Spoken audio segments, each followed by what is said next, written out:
ট্রেনে হুইসেল কানে এলেই থেমে যায় পথ চলা। কেউ সাইকেল নিয়ে, কেউ বাইক বা টোটো নিয়ে আন্ডারপাসের মুখে দাঁড়িয়ে পড়েন, কারণ ট্রেন চলে যাওয়ার সময় উপর থেকে নিচে পড়তে পারে মলমূত্র, থুতু কিংবা অন্যান্য বর্জ্য।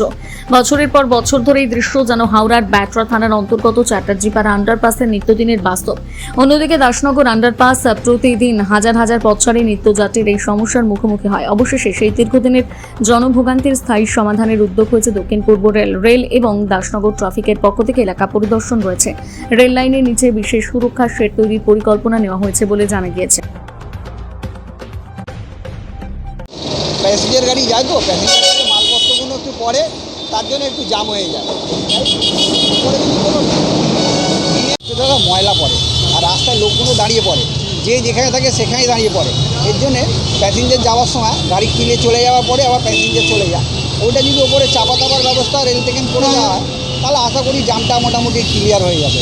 তা রেল দেখে গেছে, আমার আশা করি হয়তো রেল কিছু ব্যবস্থা করে দেবে। আচ্ছা, জ্যামটা দাদা আমাদের রোজই হয়, প্যাসেঞ্জার গাড়ি তো যাওয়া আসা করেই, আমাদের জ্যামটা রোজই হয়। অফিস টাইমে একটু বেশি অসুবিধা হয়ে যায়, নাহলে এমনি কোনো অতটা প্রবলেম ছিল না। কিন্তু ওপরে যদি চাপার একটা ব্যবস্থা করে দেয়, ময়লা যদি বাইরে পড়ে, তাহলে এত লাইনটা ক্লিয়ার থাকবে, এত অসুবিধা হবে না। আমার নাম অরুণ বর্মন।